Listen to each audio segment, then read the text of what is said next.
This man was stuck for 3 days at the bottom of the ocean. Survive at any cost.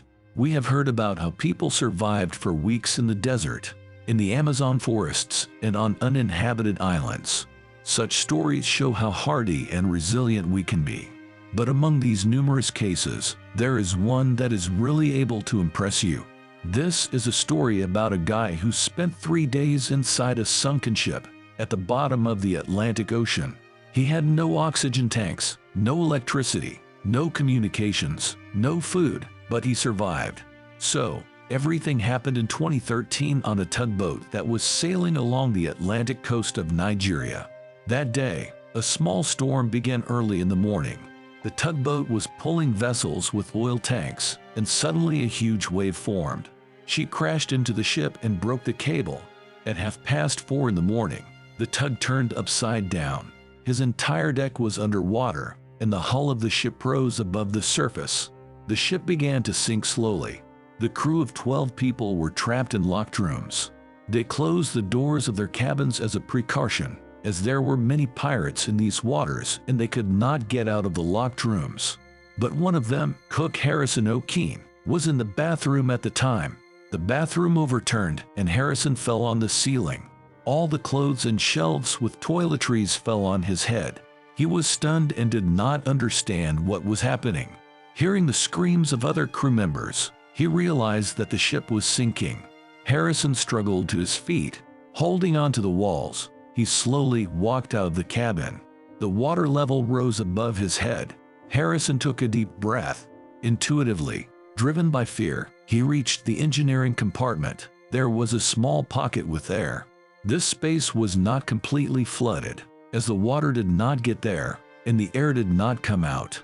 Harrison realized that at that moment it was the safest place.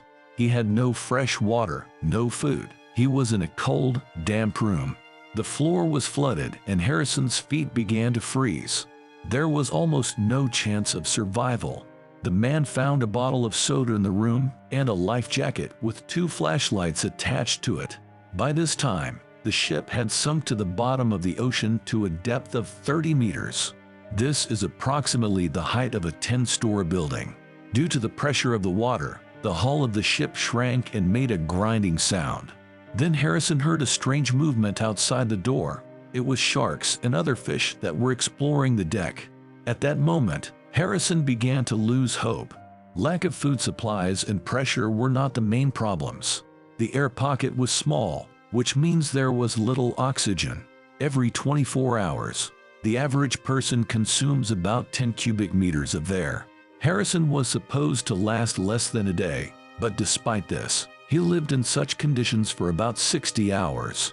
This happened thanks to the water.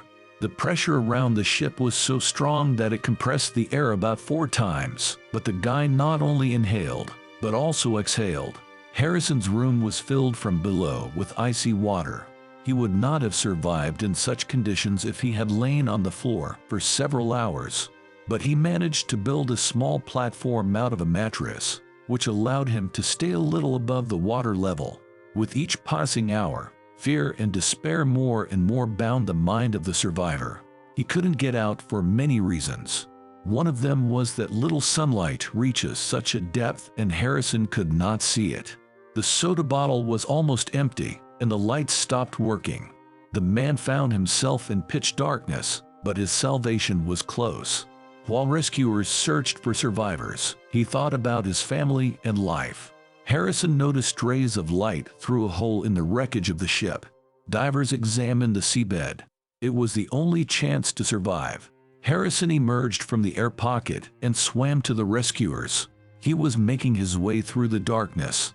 The beam of light coming from the diver's flashlight disappeared. Harrison blindly tried to find the diver, but he was at the other end of the deck. Oxygen was running out, and Harrison decided to return. After taking a deep breath and replenishing the oxygen supply in his lungs, Harrison made a second attempt. He got out of the room, saw the diver, and swam to him with all his might. The lifeguard didn't notice him, so the cook tapped him on the back of the neck and grabbed his arm tightly. The diver was scared at first, but then realized that there was a living person next to him. Harrison returned to his room when he ran out of oxygen and pointed the way to the rescuer. On the internet, you can easily find a recording from a diver's camera in which a frightened Harrison is in the room during a meeting with a diver. Rescuers gave him an oxygen mask. They did not believe that there was a living person in front of them. Harrison could not immediately surface due to the pressure. He spent about 60 hours on the seabed, so the pressure level had to be changed slowly so as not to harm his health. The divers placed him in a decompression chamber to gradually reduce the external pressure. Then, when Harrison got out, he saw the stars. The cook thought he had spent the whole day at the bottom of the ocean. He was surprised when he found out that he had been underwater for 60 hours. He also thought that all the crew members had forgotten about him and left the ship at the very beginning. Many years have passed since then, but Harrison is still plagued by nightmares about his air room. Thank you for watching. Like, subscribe to the channel, and write a comment. See you in the next story.